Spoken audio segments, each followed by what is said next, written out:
Chen from the University of Ottawa. She's presenting a design of a 3D printed 4-bar linkage, low-cost knee prosthetic.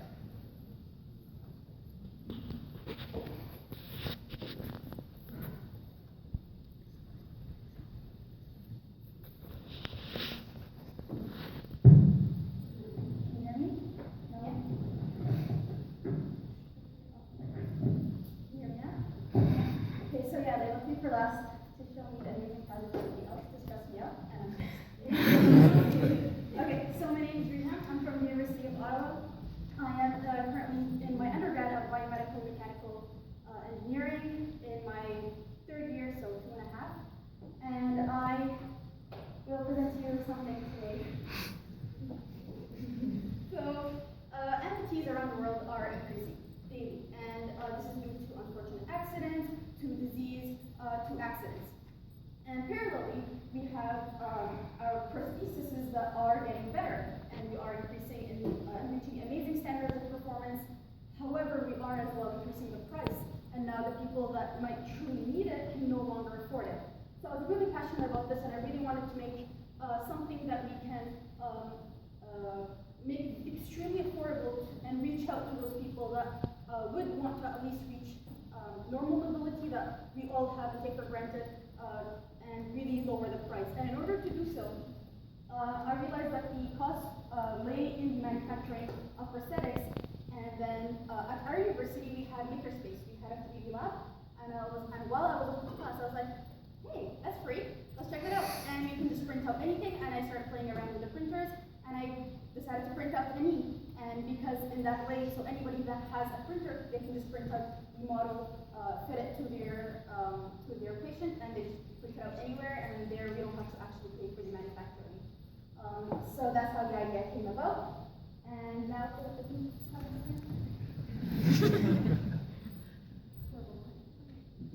so yeah, so that's my aim. So I wanted to design a 4-bar linkage knee joint that could be durable, reliable, and affordable. And here's the range of motion I was aiming to reach. So as you can see, from 15 to 115 degrees of knee flexion. So I'll please reach that because those are the daily activities not a normal person would want. Okay, so I actually looked at multiple knees and I want to study them. Now here's the difficulty: people do not share their design or how it's made. So I had to go with whatever pictures, and engineers, horrible nightmare, they give us pictures at an angle, so you can't even calculate the lengths of the links. So I really had to work with whatever they provided, and from there work my design. So I got inspired by the J4 knee and the Roadrunner foot knee. So as this knee looks like it's 3D printed, it is not. It was just manufactured with nylon, and the other one, the Roadrunner foot, is manufactured with aluminum. English is my first language. Okay, so ta-da! That's my design. So I actually ended up doing this, and I will show you a magic trick. So you might wonder what's under this table cloth that I just stole from the table. Ta-da! My knee. So I actually printed it out. So yeah, so here's the design. I modeled this on SolidWorks, and I printed it out. Just throw in some center bolts, and then we can really reach the range of motion that I will show you later on. So this is very easy to maintain. It is made out of PLA plastic. You do reach the flexion of 130, so now the person is standing straight, that's 0 degrees, and here's the person sitting down at 90, and here's the maximum that I was able to reach with this geometry and calculation is 130. It's extremely light. I'm not going to throw at someone, but it's very light. This is very advantageous for the person because we don't want to add weight and make them waste more energy while walking. It's very stable, durable. It is waterproof, and it's very easy to assemble. So what I wanted to show you is that also it respects the anatomical. It mimics the anatomical layout of the foot.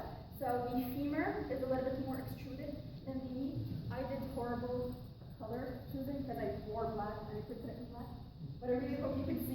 Okay, I'll show it on here. So as you can see, it's a little bit more outside. This is the femur and this is the tibia, as well as the links. If you remember from the Giacorini, they had straight links, whereas my design has actually an arched, and that is to really mimic curvature towards the hip. As well as if it does break down for any reason when it's not supposed to, it's very easy to assemble. Actually, while I was doing my calculations, I heard my nephew sniff on me saying, "She's not working, she's playing with Legos." They actually, it looks just like Legos, very easy to assemble. He was building it while I was sleeping. Yeah, and he's 3 years old. So yes, it does reach these as I have shown you, the range of motion, and now I'll show you now the stability. So this is the dimensions of this specific model. So if you take link number 1 and link number 3, and you draw a line and intersect them, that's the instant center of rotation, and that instant center of rotation must be behind the axis that crosses to the knee, which the hip moment rotates about, and it needs to be at all times behind that, as you see right here. So it intersects and it's right there. So that needs to be behind at all times in order to give stability. And again,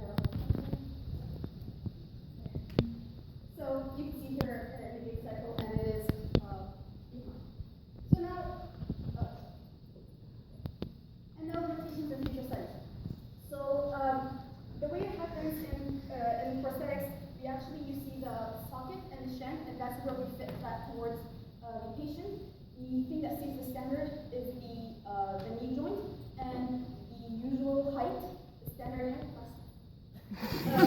the height of the joint is supposed to be 12 centimeters, but due to the material limitation, because I have to work with PLA, and that's what we had at university, I made my calculations for it to be a height of 14, so that needs to be decreased. We can make it be more bulkier on the side to fit the standards, and add the universal connectors so that it can actually connect to different sockets.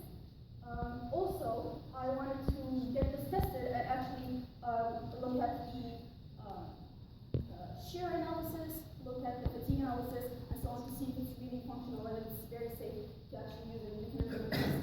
And it will make a difference, so you can actually reach the people that truly need it. Thank you for taking the time.